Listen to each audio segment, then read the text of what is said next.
Hi, everyone. I'm Bridget Howard for GALvanize, and I am thrilled to be joined today by the wonderful Trey Wingo of ESPN. Trey, thanks so much for joining me. Bridget, very good to be with you this morning. Well, let's dive right in.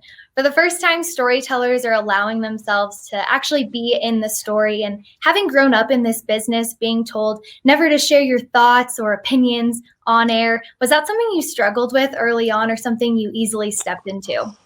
Um, it depends on the job. Like for me in what I'm doing now, that's a big part of it. But for a lot of other things that I've done at ESPN, I'm not sure it was the thing to do. And so I think depending on what your current role is and the things that you're asked to do, I think it changes that perspective for me. Like, when I'm anchoring Sports Center or when I did anchor Sports Center, I mean, to me, that was more of a straight reporting thing for me. Here's what's happening in the world and talking to analysts.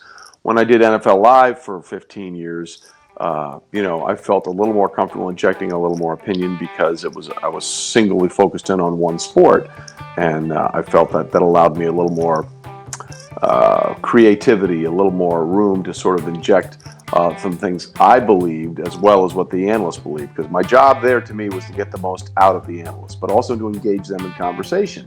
And if they said something that I think I could disagree with and back up with some sort of fact more than opinion, I felt comfortable doing that. Well, then as a morning radio host, it's really a lot about, well, here's what I think. So I think how you interpret that and how you use that depends greatly on the role that you're doing at the time. Well, you mentioned that with the different roles, obviously, how you present yourself changes. But did you find it harder with your radio show when you were put in the position to give your own thoughts and give your own opinions? No, because I mean, as you can tell by the gray hair, I've been doing this for a while. And like when you start out, and I'm sure you've gone through this, when you mess up, you think, oh my God, this is the worst thing ever. I'm never going to get another opportunity. I suck. It's over. The end. I hate myself. And then the longer you do it, you realize everybody makes a mistake and you just try and learn from it and you move on. And so, no, I mean, I was happy to do that at that time and things that I felt comfortable with. But I'll be honest with you, if there were certain things that we were talking about that I didn't have a strong opinion about, or I wasn't that confident in my information about it, I would absolutely lean on the guests and we were talking about more because I didn't want to pretend like I knew something that I didn't know, and I never wanted to do that. Here's what I think because this is what I've been able to come to that conclusion with based on years and years of experience and covering it and reporting it and sort of consuming it. But if it's something that I haven't spent all that time doing, I'm certainly not going to spout off, well, this is what I think. I as a person would be much more comfortable saying, hey, as someone who's been in this and has done this, what do you think about this? That's the way I approached it. Well, when anybody says Trey Wingo, what we think about is your job. But as you know, in this series, we're not encouraged to talk about so much as what you do. So where do you want to start if I want to get to know your who? Um, I guess I could say wherever you want. I'll answer whatever you want to know. Well, I did find a wonderful quote that you had in an article about your dad, and you said, whether I realized it or not, I think my dad influenced my career. How so? My dad was a reporter for many, many years. He started out as a local reporter for a paper in San Antonio, where he was from, and then he decided at that time New York City was the media center of the world. And when I was a kid growing up, whenever I had a teacher in service day or whatever, and you didn't have to go to school, I would hop on the Metro North train because we grew up in Connecticut outside New York City, and go in to work with my dad, and he would send me around. Hey, take this copy over to this person, or these photos need to be checked, run over here.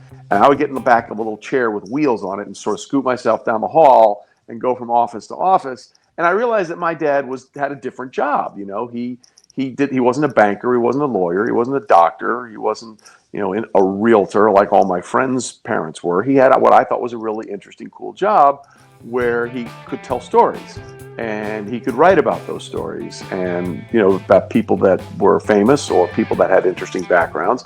And I always thought that was really interesting. I had a passion for sports that my dad didn't have, but I really enjoyed the way that he chose to live and the way he chose to have a career. And I just thought it was infinitely more interesting than being in an office somewhere 9 to 5, which is not a knock on that in any way, shape, or form. It just wasn't for him, and it certainly wasn't for me.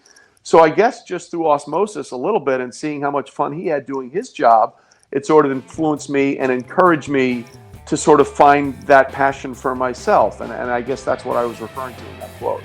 One of the things that we're all dealing with right now is adjusting to change personally. And during this quarantine, you've also had to adjust professionally with your radio show ending here soon. Has this been the best or one of the most challenging times to make changes? There's never a good time to make changes, but this has been, I think that sometimes it's okay to upset the apple cart. You know what I mean?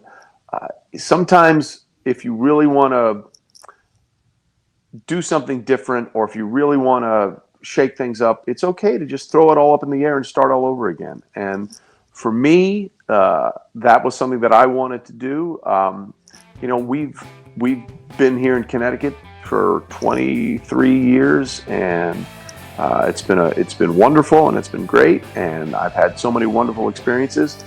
But I think every once in a while you have to sort of reboot and refresh and try to grow in a different direction. And I think that's part of what's coming next for me. And I'm really excited about that on a lot of levels, because life is constantly changing, and life is always about change, and life is always about new challenges. And even in difficult times, that isn't any less applicable. So, that's part of this scenario for me going forward with whatever happens. And I'm really looking forward to it on a lot of levels. I really am. Well, shifting professionally always seems complicated, but I'm sure it adds a whole extra layer when you have thousands of people giving their opinions on something that they essentially know nothing about. Has that been hard to deal with as you go through this change? No, not really. That comes with the business at this point. The entire package is what I enjoy. I like the meal. I like the bowl of soup. I'm not going to complain about a certain thing or two that's in the recipe that I would change. So that's not a thing for me at all. You definitely got to have thick skin, to say that. Yes, no question about it. I mean, Well, you used to get letters that people would send in the office when they're upset about something. Now they just press send. Yeah. Well, lastly, you are such a great point guard in this business. As a host, whether it be on TV or on radio, your job is to make everyone look good, which not everyone is good at. And you make it look really easy, but I know that it's not, because I've had to do it. And I know that I'm constantly in my head and worrying about myself. What's the best tip that you can give to be selfless as a host, but also still worrying about how you come off? Well, I guess first and foremost to me, and look, this is not for everybody, and everybody has a different way of doing this, but for me, information still matters, right? To me, being able to say, this is this because of this is important to me. That's the way I've approached it. I'm not, and I told them when they wanted me to do the radio, I'm not a hot taker, right? I'm not a guy that's just going to say, well, I think this, and then go off and on. I'm not comfortable doing that. It's not who I want to be. To me, it's all based on information, which means put in your time, do your prep work, do all that kind of stuff. But in terms of whether it was on the radio and having an analyst or talking on NFL Live with the analyst, in those situations, to me, it was my job to get the best out of them, which means I had to be prepared, and I had to know the material, and I had to know sort of a way to come back at them if they said something that I knew was incorrect or I could prove was incorrect. So for me, the best part of it is it's about facilitating the best information out of the people that you work with. And that's the way I try to do it. Now, obviously there are times when you want to inject a little humor and a little personality if that's part of who you are, and that's great. And that comes out naturally. You don't ever want to force it, like, I'm going to be this today and then be this something else, because people will sniff out a phony in a heartbeat in any profession, whether you're a coach and the players can sense it up, or whether you're in this business. I would say do what naturally comes to you, but you'll never go wrong basing anything you do on the information you have available to you. And that would be the best tool to say, get out of your head, because then it's not your head, it's actual data that matters. Well, Trey, thank you so much for taking the time to chat with me today. I've always been a fan of your do, but now I'm an even bigger fan of your who. So thank you. Well, that means a lot to me. Thank you. And it's been a pleasure talking to you. And I have If you ever have any questions, you know how to get in touch with me, so please don't hesitate.